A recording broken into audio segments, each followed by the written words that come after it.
Assalamualaikum warahmatullahi wabarakatuh.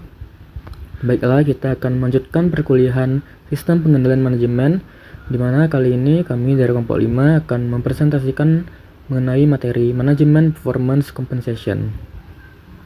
Di mana anggota kelompok 5 sendiri terdiri dari 3 orang. Yang pertama ada saya sendiri, Muhammad Al-Bikri dengan NIM 2310532035.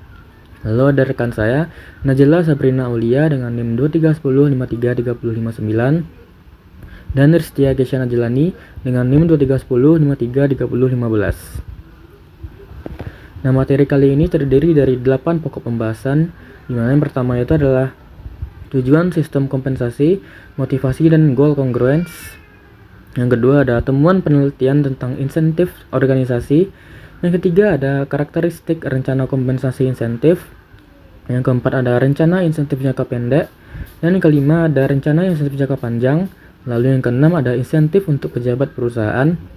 Lalu yang ketujuh ada insentif untuk manajemen unit bisnis. Dan yang kedelapan atau yang terakhir adalah teori agensi. Baiklah, untuk materi yang pertama akan disampaikan oleh rekan saya Najla. Pada Najla dipersilahkan. Untuk materi pertama yaitu tujuan sistem kompensasi, motivasi dan keselarasan tujuan. Nah, tujuan sistem kompensasi itu sendiri merupakan salah satu motivasi dan keselarasan tujuan yang akan dibuat oleh manajemen. Nah, sistem kompensasi insentif itu berfungsi sebagai mekanisme utama untuk mempengaruhi perilaku karyawan agar mencapai keselarasan tujuan. Nah, keselarasan tujuan terjadi ketika individu itu termotivasi untuk bertindak demi kepentingan terbaik organisasi, yang dicapai dengan cara menghubungkan insentif organisasi dengan tujuan individu. Pada dasarnya, manajemen akan mencurahkan banyak upaya pada aktivitas yang diberi imbalan dan lebih sedikit pada aktivitas yang tidak diberi imbalan. Oleh karena itu, kompensasi insentif dirancang untuk menghindari kebodohan memberi imbalan A sambil mengharapkan B. Maksudnya itu supaya agar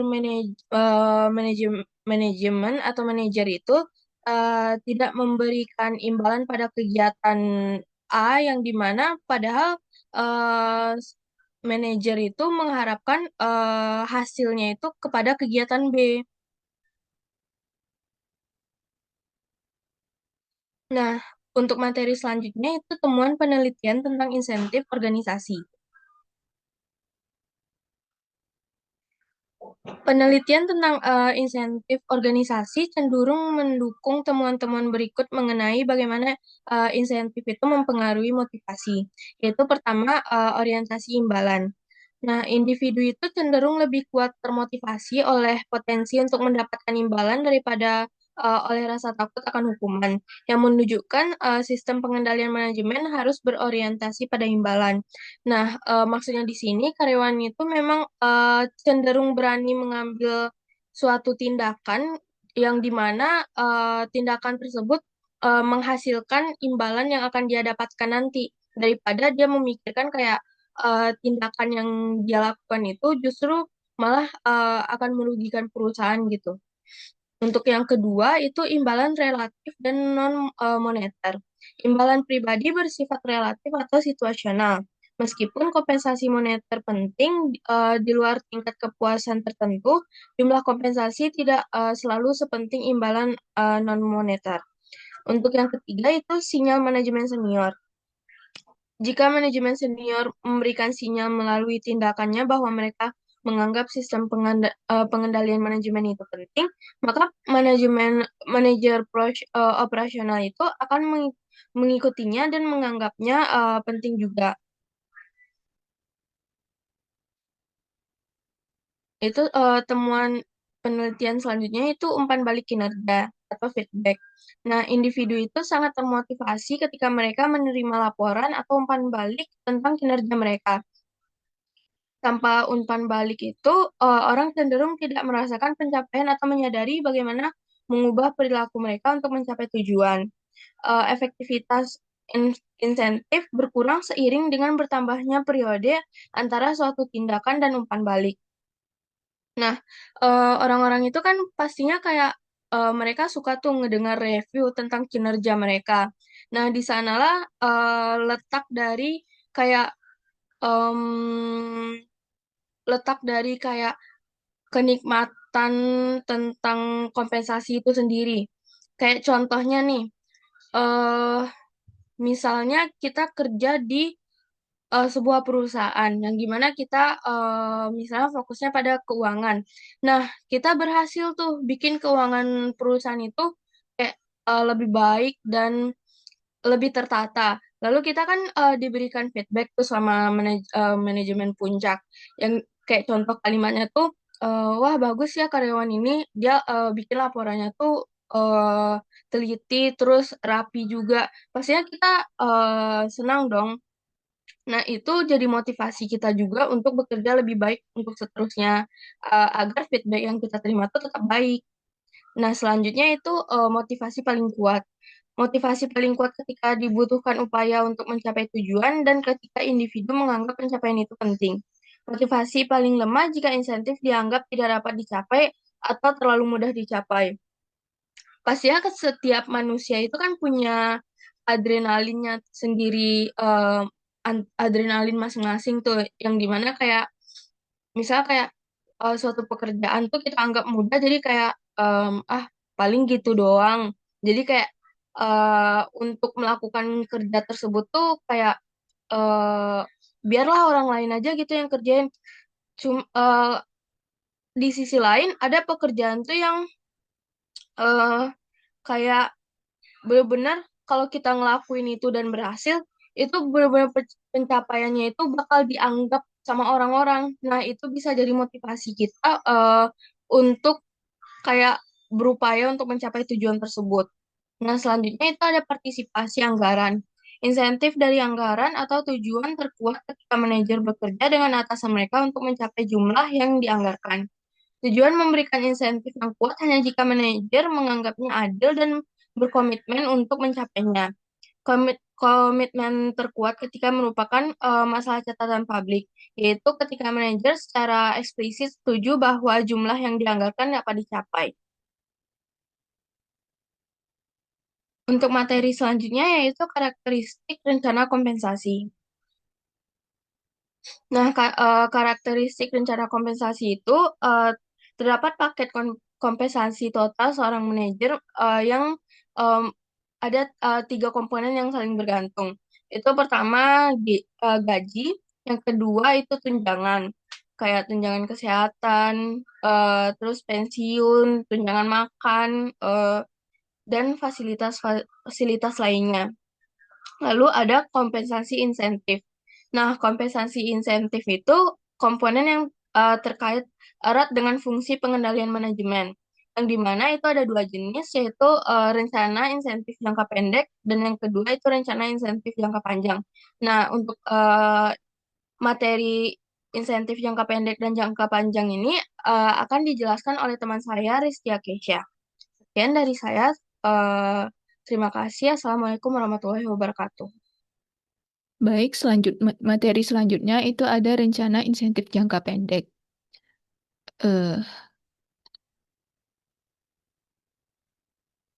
yang pertama itu ada total bonus, di mana jumlah total bonus yang dapat dibayarkan kepada kelompok karyawan yang memenuhi syarat dalam 1 tahun disebut dengan bonus pool. Dalam rencana insentif jangka pendek, para pemegang saham yang memutuskan rumus yang akan digunakan untuk menghitungnya. Nah, rumus ini biasanya terkait dengan profitabilitas keseluruhan perusahaan pada tahun yang berjalan. Nah, banyak perusahaan menggunakan rumus yang memberikan bonus hanya setelah pengembalian tertentu telah diperoleh dari modal. Salah satunya dengan mendasarkan bonus pada persentasi laba per saham setelah tingkat laba per saham yang telah ditentukan tercapai.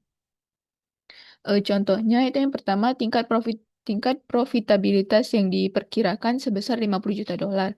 Jumlah bonus yang diinginkan pada tingkat profitabilitasnya di atas 1 juta. Jumlah saham beredar 10 juta.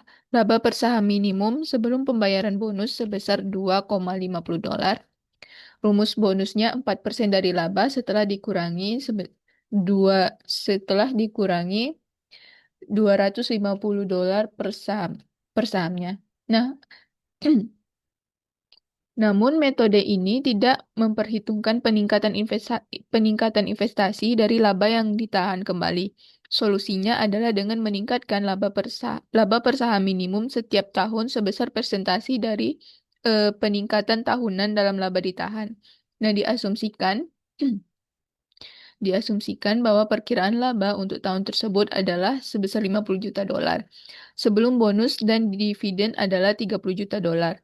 Rencana tersebut mungkin menetapkan bahwa pengembalian sebesar 6% harus diperoleh dari investasi tambahan sebelum bonus tambahan apapun dibayarkan.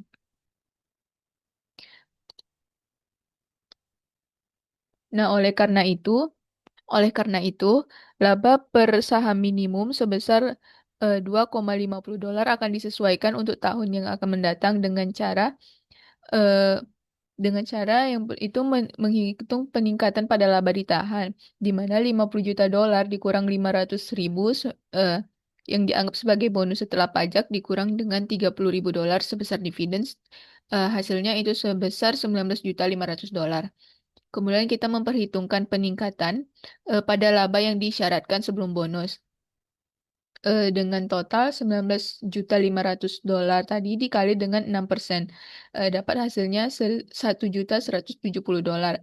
Nah, karena ada 10.000 saham yang beredar, jadi untuk per lembar sahamnya itu 1 juta 170 tadi dibagi dengan 10.000 dapat hasilnya 0,117 dolar. Nah, untuk laba per saham minimumnya yang disesuaikan itu tadi kan ada sebesar 2,50 dolar ditambah 0,12 dapat hasilnya 2,62 dolar. Biasanya tidak ada pengurangan dalam laba per saham yang diperlukan ketika perusahaan mengalami kerugian, tapi laba yang diperlukan tidak akan meningkat sampai laba ditahan melampaui level sebelum kerugiannya. Selanjutnya itu metode lain untuk menghubungkan laba dengan modal yang digunakan adalah dengan mendefinisikan modal sebagai ekuitas pemegang saham ditambah dengan liabilitas jangka panjang. Eh,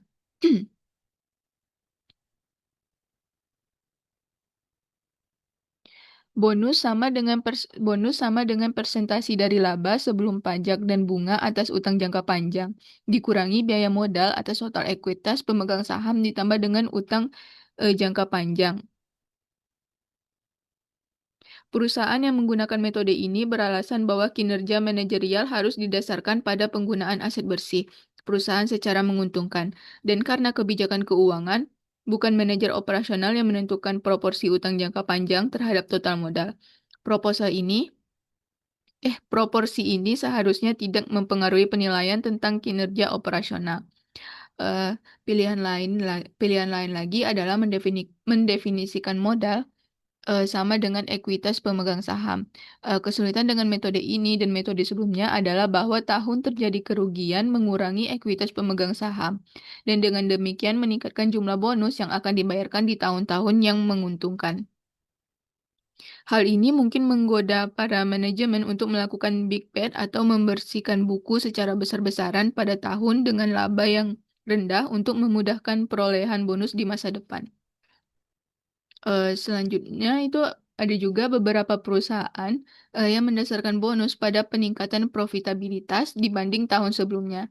Ini tidak hanya memberikan penghargaan kepada tahun yang biasa-biasa saja setelah tahun yang buruk, tetapi juga gagal memberikan penghargaan kepada tahun yang baik.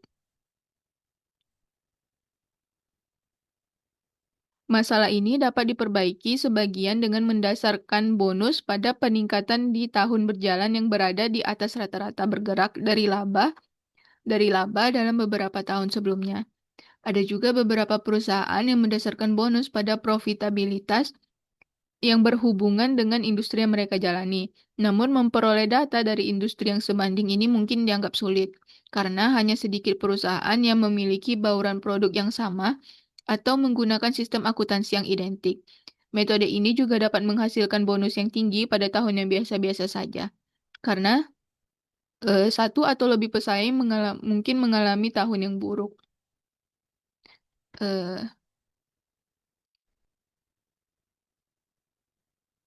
nah, selanjutnya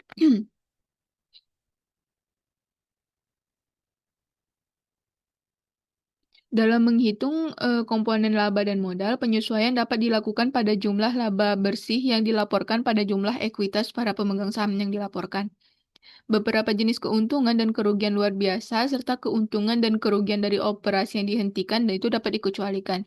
Selain itu, goodwill yang dihasilkan dari mengakuisisi perusahaan lain dapat dikecualikan, meskipun hal itu termasuk dalam laporan keuangan yang diterbitkan. Eh, Selanjutnya itu ada carryovers, di mana alih-alih membayar jumlah total dalam kumpulan bonus, eh, rencana ini menyediakan pengalihan tahunan dari sebagian jumlah yang ditentukan oleh rumus bonus, di mana setiap tahun sebuah komite dewan direksi akan memutuskan berapa banyak yang akan ditambahkan ke saldo pengalihan, atau berapa banyak dari akumulasi pengalihan yang akan digunakan jika bonus akan terlalu rendah. Metode ini menawarkan beberapa keuntungan, di antaranya itu yang pertama itu lebih fleksibel, di mana pembayaran tidak ditentukan secara otomatis oleh suatu rumus dan dewan direksi dapat menggunakan pertimbangan mereka. Yang kedua, itu hal ini dapat mengurangi besarnya fluktuasi yang terjadi ketika pembayaran bonus hanya didasarkan pada jumlah rumus yang dihitung setiap tahunnya. Dengan demikian, pada tahun yang sangat baik, komite dapat memutuskan untuk hanya membayar sebagian dari bonus. Sebaliknya, pada tahun yang relatif buruk, komite dapat memutuskan untuk membayar lebih dari jumlah yang dibenarkan oleh kinerja tahun berjalan, dengan mengambil dari jumlah sisa bonusnya.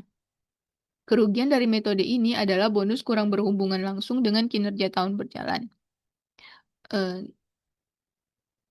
Selanjutnya itu ada deferred compensation, di mana meskipun jumlah bonus dihitung setiap tahun, pembayaran kepada penerima dapat dibagi dalam beberapa tahun.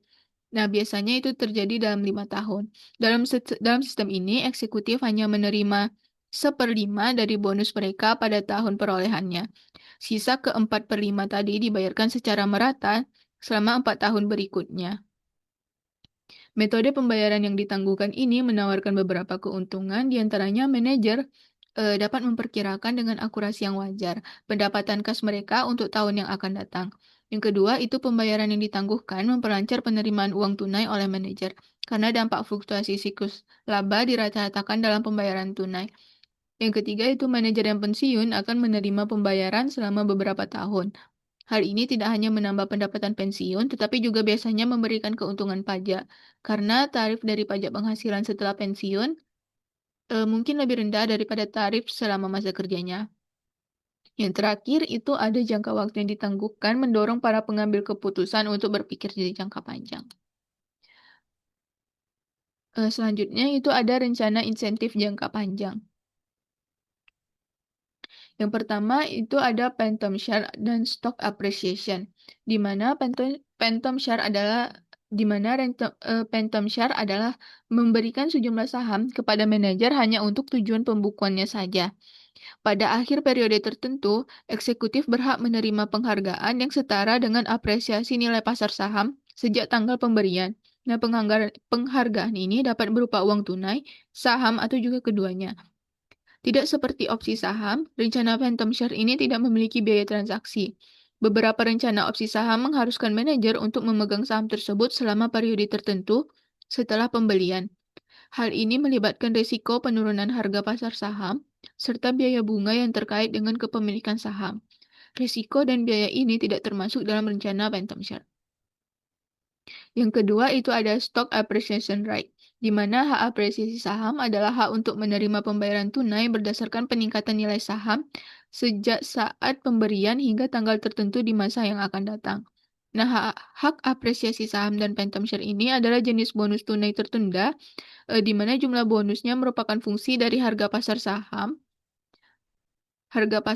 perusahaan. Kedua program ini memiliki keunggulan yang sama dengan program opsi saham, dibandingkan dengan bonus tunai yang dibayarkan saat ini. Program ini melibatkan ketidakpastian dalam kedua arah tentang jumlah akhir yang akan dibayarkan. Next itu ada performance share dan performance unit, di mana rencana saham kinerja memberikan sejumlah saham tertentu kepada manajer ketika tujuan jangka panjang tertentu telah tercapai. Nah, keuntungan dari rencana ini adalah bahwa penghargaan didasarkan pada kinerja yang dapat dikendalikan oleh eksekutif setidaknya sebagian. Selain itu, penghargaan ini tidak bergantung pada peningkatan harga saham. Meskipun peningkatan laba kemungkinan akan mengakibatkan peningkatan harga saham.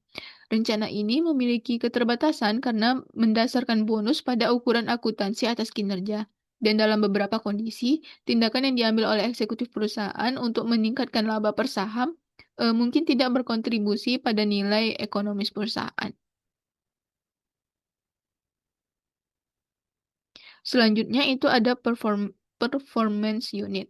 Nah, dalam sebuah rencana unit kerja, bonus tunai dibayarkan ketika target jangka panjang yang spesifik tercapai. Dengan demikian, rencana ini menggabungkan aspek-aspek dari stock appreciation right dan performance share, di mana rencana ini sangat berguna pada perusahaan dengan sedikit atau tanpa saham yang diperdagangkan secara publik. Target dari jangka panjang ini harus ditetapkan dengan hati-hati agar rencana ini tetap berhasil. Selanjutnya itu insentif untuk pejabat perusahaan, di mana kompensasi untuk CEO biasanya dibahas oleh komite kompensasi dewan direksi setelah CEO menyampaikan rekomendasi untuk kompensasi bawahannya. Dan dalam keadaan biasa, komite mungkin hanya menerapkan persentase yang sama pada kompensasi CEO. Namun, komite dapat memberikan penilaian yang berbeda terhadap kinerja CEO dengan memutuskan persentase yang lebih tinggi atau lebih rendah. Keputusan ini harus disertai dengan penjelasan yang jujur dan mengenai alasan di baliknya. Isu tentang apakah CEO dibayar terlalu banyak menjadi topik yang sangat sering diperdebatkan. Nah, salah satu dampak dari skandal ini adalah mendorong terjadinya mereformasi tata kelola perusahaan atau corporate governance secara substansial guna memulihkan kepercayaan investornya. Beberapa proposal telah diajukan untuk memastikan bahwa dewan direksi bertindak demi kepentingan pemegang saham dan tidak bekerja atas belas kasihan CEO. Yang pertama, itu mencegah direktur untuk menjual saham mereka selama masa jabatan untuk mendorong mereka mengajukan pertanyaan yang sulit kepada CEO tanpa takut berdampak buruk pada harga saham jangka pendek. Yang kedua itu menetapkan batas wajib masa jabatan direktur untuk menghindari mereka menjadi terlalu terikat dengan manajemen. Yang ketiga itu mengadakan tinjauan kinerja tahunan untuk direktur. Yang keempat itu menghindari CEO perusahaan merangkap sebagai ketua dewan direksi. Nah, area lain yang mendapat banyak perhatian adalah memaksa perusahaan untuk mencatat opsi saham sebagai beban. Di bawah peraturan saat ini, perusahaan tidak harus menghitung biaya opsi saham sebagai beban. Dikatakan bahwa runtuhnya perusahaan besar seperti WorldCom dan Enron ada kaitannya dengan kelebihan opsi saham, di mana para eksekutifnya menggunakan akuntansi yang dipertanyakan dan terlibat melakukan akuisisi yang tidak ekonomis untuk meningkatkan laba dan harga saham jangka pendek agar dapat menguangkan opsi saham mereka. Tapi ada beberapa argumen yang diajukan untuk menentang pembebanan opsi saham. Yang pertama itu ada opsi saham tidak sama seperti gaji dan tidak melibatkan pengeluaran kas. Oleh karena itu membebankannya akan merugikan laba. Yang kedua itu menilai opsi saham bukan hal yang mudah karena hal ini melibatkan asumsi dan estimasi. Dengan demikian angka yang dihasilkan bisa saja rentan terhadap manipulasi. Yang ketiga itu memperlakukan opsi sebagai beban akan mengurangi laba dan menurunkan harga saham. Untuk mencegah hal ini, perusahaan akan menerbitkan lebih sedikit opsi. Nah, hal ini bertentangan dengan konsep kepemilikan karyawan dan mengakibatkan hilangnya manfaat motivasi yang menyertainya. Yang keempat itu perusahaan startup yang kekurangan modal menggunakan opsi saham untuk menarik bakat manusia. Nah, jika opsi pengeluaran ini dapat mencegah perusahaan menerbitkan opsi saham, hal itu dapat sangat merusak semangat inovasi di sektor teknologinya. Yang terakhir itu opsi saham yang akan diungkapkan dalam catatan kaki neraca. Nah, bagaimanapun juga akuntansi opsi saham bukanlah penyebab runtuhnya Enron dan juga WorldCom. Baik, cukup materi yang saya sampaikan. Selanjutnya akan dilanjutkan oleh rekan saya. Terima kasih. Baiklah, materi selanjutnya adalah Incentive for Business Unit Managers. Yang pertama itu ada tipe dari insentif, di mana insentif ini sendiri terbagi dalam dua jenis. Yang pertama ada insentif yang bersifat finansial dan juga insentif yang bersifat psikologis dan sosial. Di mana insentif yang bersifat finansial ini sendiri meliputi seperti kenaikan gaji, memberikan bonus tambahan, tunjangan, dan juga fasilitas tambahan seperti mobil, perjalanan liburan, dan keanggotaan klub. Lalu untuk insentif psikologis dan juga sosial meliputi seperti promosi, peningkatan tanggung jawab, memberikan lebih banyak otonomi, lokasi geografis yang lebih baik, dan juga pengakuan seperti memberikan piala, partisipasi dalam program pengembangan eksekutif, dan juga sejenisnya. Berikutnya itu ada size of bonus to relative salary, di mana terdapat dua macam, yaitu adalah fixed pay dan juga performance based pay. Dimana yang pertama itu ada fixed pay ataupun gaji tetap, dimana terdapat pada alur pertama itu adalah recruit good people, dimana perusahaan itu akan berusaha untuk merekrut orang-orang yang berkompeten sejak awal. Lalu berikutnya akan melakukan pay them well, dimana karyawan itu akan dibayar secara tinggi dan juga stabil tanpa perlu menunggu kinerja. Mana sistem ini mempercayai bahwa gaji yang besar itu akan menarik talenta terbaik, dan juga karyawan akan merasa aman dan termotivasi dikarenakan kompensasi yang udah pasti. Lalu berikutnya ada expect good performance, di mana setelah digaji tinggi tadi, perusahaan itu juga akan mengharapkan kinerja yang baik dari si karyawannya. Di mana karakteristik sistem fixed pay ini sendiri itu adalah stabil dan juga aman bagi para pekerja, minim risiko bagi para karyawan, cocok untuk pekerjaan rutin yang tidak mudah diukur kinerjanya, tapi juga kurang memberikan motivasi ekstra untuk para karyawan untuk meningkatkan kinerja yang luar biasa. Lalu yang berikutnya itu ada performance based pay ataupun gaji yang berbasis kinerja. Pada alurnya sendiri itu yang pertama itu sama seperti yang di fixed pay, adalah recruit good people, di mana perusahaan itu juga akan berusaha untuk merekrut karyawan-karyawan yang berkualitas. Lalu berikutnya alur berikutnya itu adalah expect good people atau ekspektasi yang tinggi, di mana karena gajinya itu tidak sepenuhnya besar di awal, maka perusahaan itu juga akan mengharapkan lebih banyak inisiatif dan juga kontribusi dari para karyawan itu sendiri. Lalu berikutnya itu adalah pay them well if performance is actually good, di mana gaji dasar itu mungkin lebih rendah, tetapi bonus besar bisa diberikan jika kinerja itu benar-benar terbukti baik. Hal ini itu adalah bentuk motivasi kuat, di mana semakin baik performa, semakin tinggi juga pendapatan, dan insentif yang langsung terasa itu akan sangat jelas.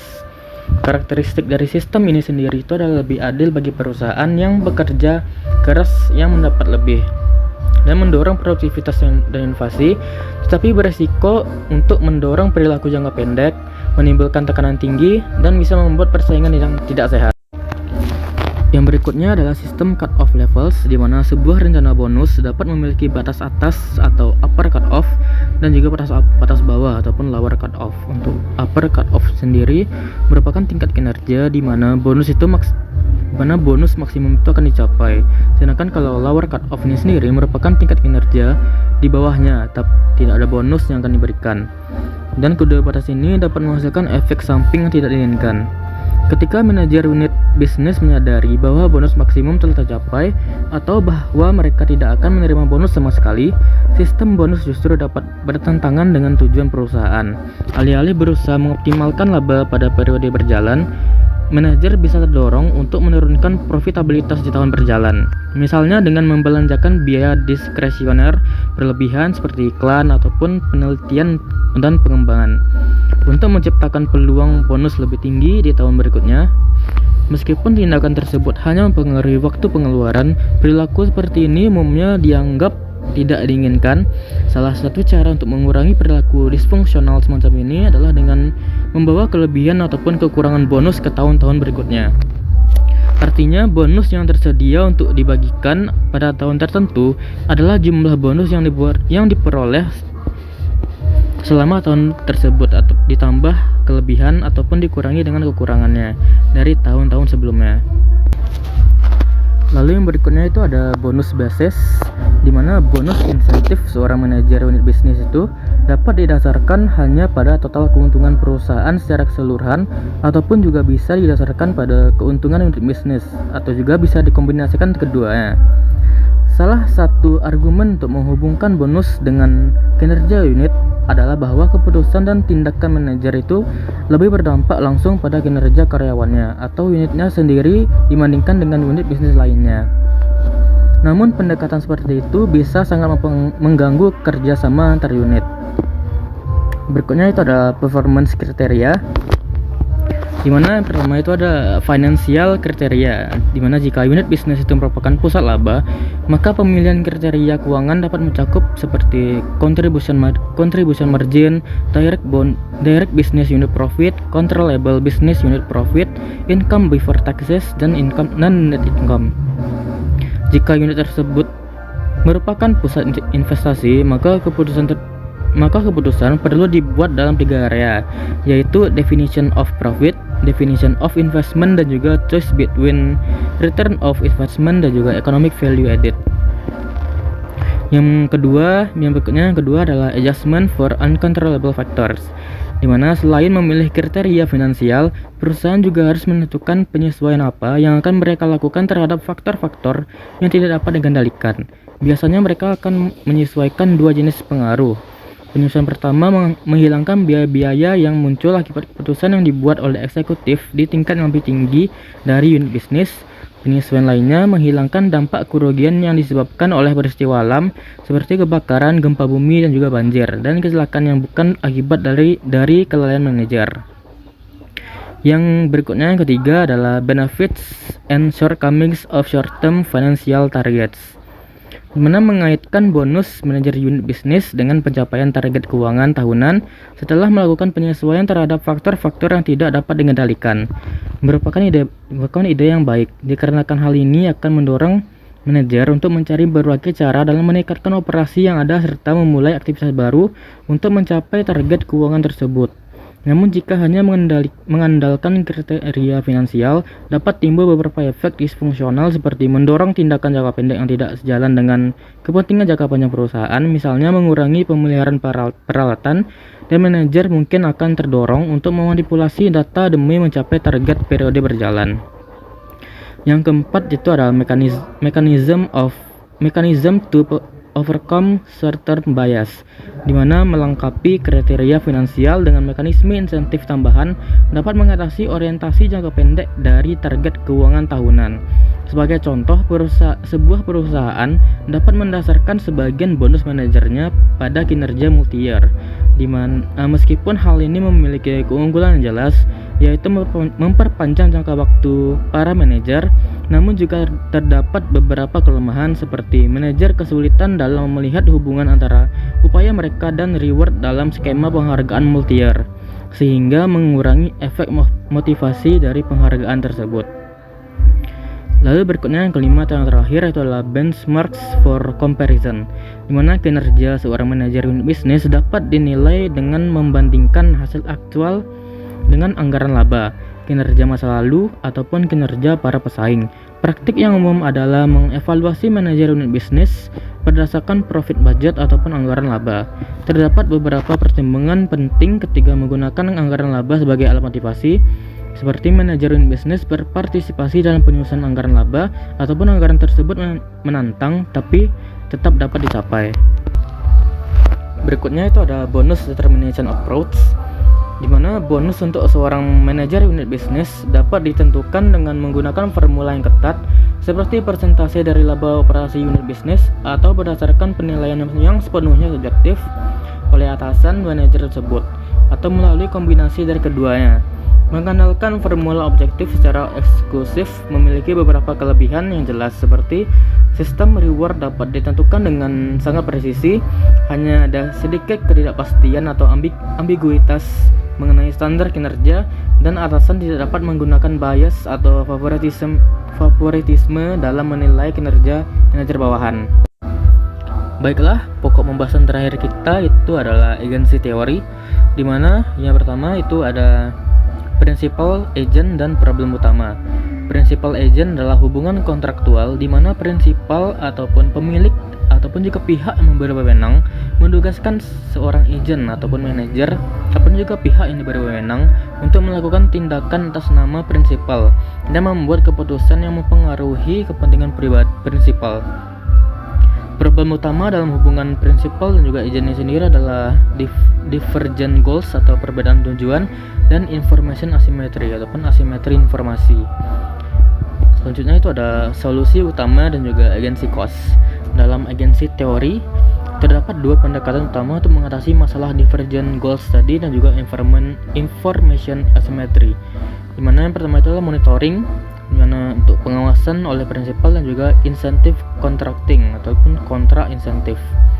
Lalu untuk agency cost ini sendiri, agency cost ini merupakan semua biaya yang timbul akibat konflik kepentingan dan juga asimetri informasi antara prinsipal dan juga agent.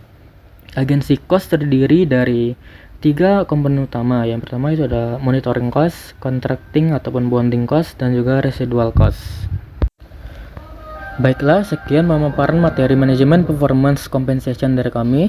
Kami pamit undur diri. Terima kasih atas segala perhatiannya. Assalamualaikum warahmatullahi wabarakatuh.